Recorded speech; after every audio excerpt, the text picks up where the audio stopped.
Voilà, je m'appelle Anne-Charlotte Conrard, j'ai 5 enfants, je suis mariée et je travaille dans le groupe EDF depuis 2009. J'ai fait des études littéraires, donc une Hippocane et une Cannes, puis une école de commerce et un DEA d'histoire en même temps. Et dès le début de mes études, je savais que de toute façon, je faisais tout ça en sachant que je me marierais, que j'aurais des enfants et que ce serait une part extrêmement importante de ma vie et peut-être même un peu plus importante que le travail. Donc quand j'ai commencé ma carrière chez EDF, je n'avais pas d'enfants. Je venais tout juste de me marier et donc mes enfants sont arrivés un peu plus tard. J'ai passé à peu près 2 ans où je n'avais aucune contrainte et je pouvais avoir le rythme que je voulais. J'avais d'ailleurs un boulot où je me déplaçais beaucoup. Quand mon premier enfant est arrivé, je travaillais au sein de la direction financière dans un service un peu exigeant. Et ça a été, l'annonce de ma grossesse a été vécue comme une catastrophe. Voilà, vraiment une énorme catastrophe par ma chef à l'époque. Qui a considéré que je trahissais la cause des femmes en ayant mon premier enfant aussi jeune, en m'arrêtant pour ça. Et en plus en prolongeant un peu mon congé maternité parce qu'il était hors de question de le laisser à 2 mois et demi dans une crèche. Après, j'ai eu mon second enfant au même endroit et là aussi, en plus de 18 mois après, donc grosse catastrophe, rebelote. Et les retours ont toujours été un petit peu compliqués puisque en fait, quand on a trahi la cause, il faut se remettre un peu dans le mood, se remotiver, enfin c'est pas simple. Pour mes 3 derniers enfants, l'histoire a été complètement différente. Mon boss était, à ce moment-là, on était parti en province et mon boss était quelqu'un d'extraordinaire. Et pour lui, avoir un enfant, c'était une joie, une chance. Et ça correspondait bien à ma vision des choses. Et en fait, à chaque fois, mes grossesses ont été accueillies par cette personne avec beaucoup de joie.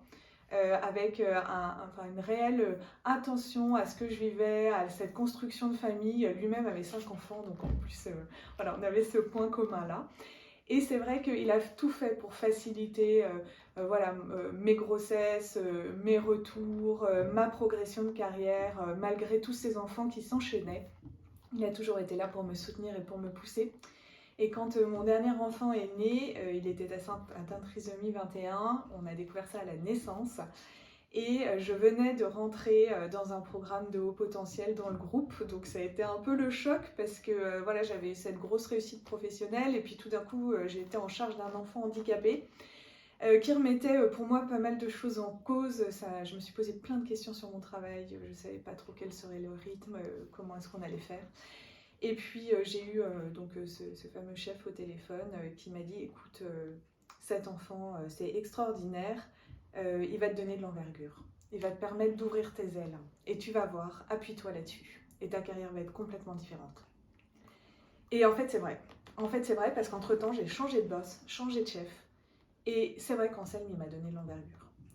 Et tous ces congés mat, en fait, ça m'a apporté du recul, ça m'a apporté de la confiance en moi, ça m'a apporté de la capacité à réorganiser mon emploi du temps, à être plus efficace, à être aussi beaucoup plus bienveillante et à l'écoute. Parce qu'en fait, quand on a des enfants, on se laisse atteindre par nos enfants et on est capable de s'adapter à eux, de s'adapter à leurs émotions. Et moi, c'est ce que j'arrive maintenant à faire dans mon travail bien mieux que quand j'en avais pas.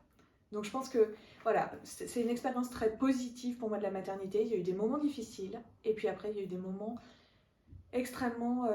voilà, ça m'a vraiment donné des ailes, ça m'a poussée et je pense qu'aujourd'hui c'est une part intrinsèque de mon travail et de ma carrière. Ça se fait avec mes enfants, ça se fait avec ma famille et finalement j'arrive à imposer ça parce que c'est le sens de mon histoire et de toute façon sinon j'aurais plus tendance à privilégier ma famille, mais là dans cette entreprise là en tout cas c'est possible et en tout cas pour moi ça l'est. Voilà, et puis après la dernière chose c'est que résultat je choisis aussi un peu mes postes, mes chefs en fonction de ça. C'est un vrai test quand je passe des entretiens en interne.